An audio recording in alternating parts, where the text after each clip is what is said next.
नमस्कार दोस्तों, आप सभी का एक बार फिर से बहुत बहुत स्वागत है हमारे चैनल में। मैं रोहित शर्मा आप सभी के साथ एक बार फिर से जुड़ चुका हूं एक नई वीडियो के साथ। दोस्तों, आपका साथ मैं आज एक रियल अपनी स्टोरी शेयर करना चाहूंगा कि जो कि मेरे साथ हुआ क्लब फैक्ट्री के द्वारा, और आप कैसे बच सकते हो इन चीज़ों से। पहली चीज़ आप लोगों को बताना चाहूंगा कि क्लब फैक्ट्री एक शॉपिंग वेबसाइट है चाइना की, और आप यहाँ से कुछ भी प्रोडक्ट खरीद सकते हैं, कोई भी शॉपिंग से रिलेटेड या इलेक्ट्रिकल आइटम्स जो अमेजोन फ्लिपकार्ट पर मिलते हैं। लेकिन आपने अक्सर देखा होगा कि जो क्लब फैक्ट्री पर प्रोडक्ट मिलते हैं वो दूसरी शॉपिंग साइट के मुकाबले सस्ते मिलते हैं। ये मैंने खुद एक्सपीरियंस किया हुआ है कि अगर हम क्लब फैक्ट्री पर देखें और दूसरी वेबसाइट पर अगर देखें, चाहे ई कॉमर्स में अमेजोन हो चाहे फ्लिपकार्ट हो, उनसे सस्ते प्रोडक्ट हमें क्लब फैक्ट्री पर देखने को मिल जाते हैं। लेकिन जो हमारे साथ इशू होता है वो इशू बाद में आपको पता चलता है जब आप क्लब फैक्ट्री से शॉपिंग कर लेते हो। आपको एक बात बताना चाहूंगा कि थोड़ा सा बेसिक समझते हैं कि क्लब फैक्ट्री काम कैसे करता है, जिससे आप समझ सको कि क्लब फैक्ट्री के जो सेलर है वो हम जैसे लोगों के साथ फ्रॉड कैसे कर देती है। तो क्लब फैक्ट्री पर एक सेल करने का सिंपल सा प्रोसेस होता है कि क्लब फैक्ट्री पर आज के टाइम पे कोई भी रजिस्ट्रेशन कर सकता है सेलर के लिए। एप्लीकेशन के अंदर ही सेलर का ऑप्शन आता है कि आप सेलर बन के वहां पे सेल कर सकते हैं, लेकिन आपके पास जीएसटी होना जरूरी है। उसके बाद जब आप सेलर रजिस्ट्रेशन करते हैं तो उसके बाद आपको एक सेलर पैनल मिल जाता है। seller.clubfactory.com पर जाके लॉगिन करके उसी ईमेल आईडी से आप अपने प्रोडक्ट को पोस्ट कर सकते हो। जब आप अपने प्रोडक्ट को पोस्ट करोगे क्लब फैक्ट्री में तो उसके बाद आपके पास कोई ऑर्डर आएगा तो सेलर पैनल में आपके पास नोटिफिकेशन मिल जाएगी कि इस प्रोडक्ट का ऑर्डर आया है और उस कस्टमर का एड्रेस मिल जाएगा। आप या तो क्लब फैक्ट्री की जो शिपिंग कंपनी है उसके थ्रू डिलीवरी करा सकते हो, या आप चाहते हो कि हम तो खुद ही डिलीवरी करा देंगे सिर्फ रॉकेट से या डिलीवरी से, आपकी कुछ खुद की जुगाड़ है या किसी डिलीवरी कंपनी से टाई अप है तो आप उनसे कांटेक्ट करके खुद ही प्रोडक्ट डिलीवर करा दोगे। तो सेलरों को क्या फायदा यहाँ पे मिल जाता है कि यहाँ पे क्लब फैक्ट्री का कोई मिडिल का पॉइंट नहीं रहता, मतलब क्लब फैक्ट्री कोई मतलब नहीं, सीधा सेलर सीधा कस्टमर दोनों को कनेक्ट करा दिया क्लब फैक्ट्री ने। और जब आप लोग ऑर्डर करते हो, कस्टमर ऑर्डर करता है तो सीधा की सीधा सप्लायर के पास वो ऑर्डर पहुंच जाता है और सीधा सप्लायर उस प्रोडक्ट को आपके पास भेज देता है। अब भाई होता क्या है कि जब क्लब फैक्ट्री बीच में कोई मीडिएटर का रोल नहीं निभा रहा, कोई एडमिनिस्ट्रेशन नहीं कर रहा, तो उसका लॉस हम जैसे लोगों को होता है। कैसे होता है, अब स्टोरी शुरू करता हूं। स्टोरी ये है कि ये सेल्फी स्टैंड है जो कि मैंने मंगाया था सेल्फी लाइट या रिंग लाइट के लिए। और जब मैंने लाइव वीडियो बनाई थी उसमें मैंने बताया था कि इसका जो एक हिस्सा है वो टूटा हुआ आ गया है। जब हिस्सा टूटा हुआ आया तो मैंने वीडियो में लाइव वीडियो बना रहा था, उस टाइम पे पता चला कि टूटा है, तो बहुत सारे लोगों ने कहा कि रिटर्न कर दो। मैंने सोचा कि ठीक है कर देता हूँ रिटर्न, इतने सारे लोग बोल रहे हैं तो रिटर्न कर देती है। लेकिन जब मैंने रिटर्न रिक्वेस्ट डाली उसके बाद क्या हुआ, उसके बाद जो हुआ उससे मैं खुद परेशान। मैंने क्या किया कि इस टूटे हुए पार्ट के फोटो क्लिक करके रिटर्न रिक्वेस्ट सबमिट कर दी। मेरे पास पिकअप के लिए पिकअप बॉय आया, उसने दिखाया कि मेरे एप्लीकेशन में ऐसा कुछ भी नहीं दिखाया रीजन में कि ये डिफेक्टिव प्रोडक्ट है, डिफेक्टिव प्रोडक्ट लेके आना है, मेरे को क्लियर प्रोडक्ट ले जाना है नया जैसा। मेरे में लिखा नहीं कि ब्रोकन प्रोडक्ट है।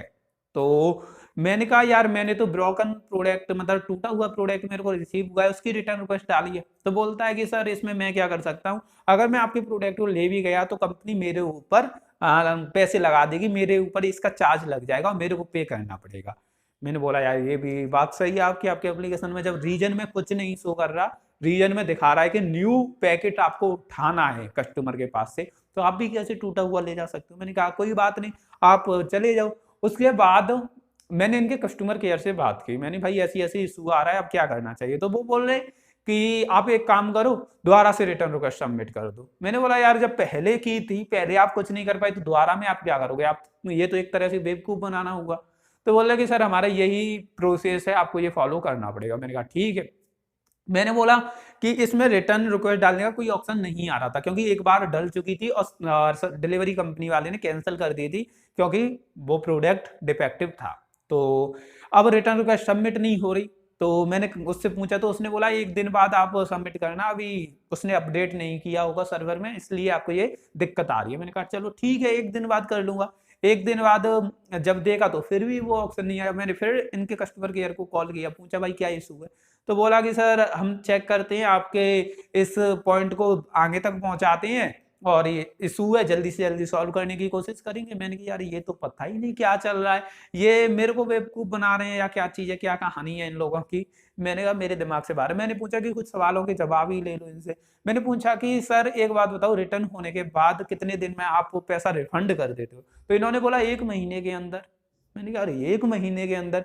एक तरफ पिछली बार मैंने अमेज़न से जो प्रोडक्ट खरीदा था उसके बाद मैंने रिटर्न किया था, डिलीवरी बॉय उस प्रोडक्ट को लेके गया हाथ में, और उसके डिलीवरी बॉय के हाथ में मैंने पकड़ दिया रिटर्न के लिए कि लो इसे ले जाओ। उसने अपने एप्लीकेशन में एंट्री की, तुरंत मेरे अकाउंट में पैसे ट्रांसफर हो गए एंट्री करते ही, अमेज़न से जो प्रोडक्ट खरीदा था।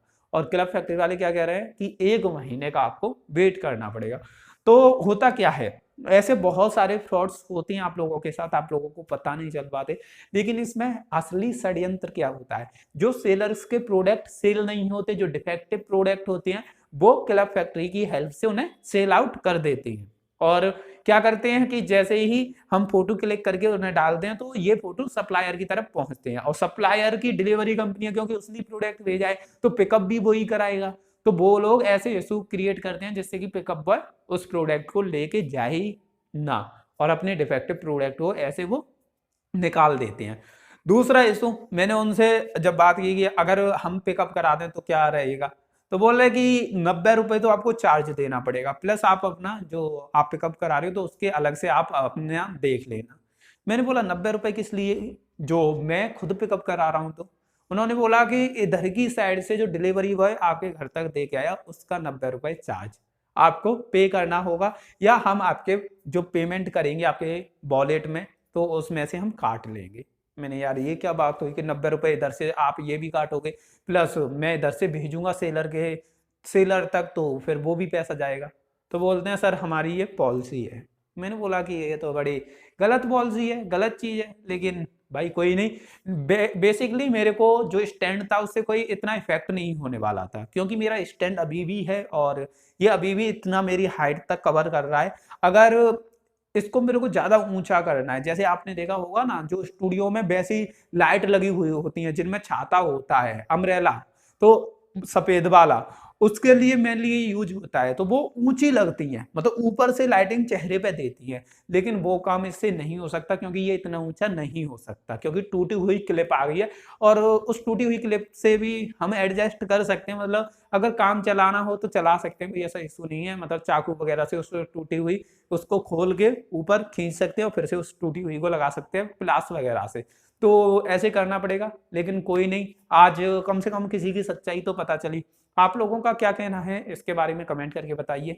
वीडियो काफ़ी अच्छी थी, काफ़ी इन्फॉर्मेटिव चीज़ मिली आपको, जो आपको नहीं पता था वो चीज़ जानने को मिली, तो आपको भी अच्छा लगा होगा। ये वीडियो देखने के लिए आप सभी का तहे दिल से बहुत बहुत धन्यवाद। और जितने भी ट्रस्टेड और भरोसेमंद रीसेलिंग और अर्निंग एप्लीकेशन है उन सभी के लिंक हमने वीडियो के डिस्क्रिप्शन में दे दिए हैं, तो आप डाउनलोड कर सकती हैं। ये वीडियो देखने के लिए आप सभी का तहे दिल से बहुत बहुत धन्यवाद।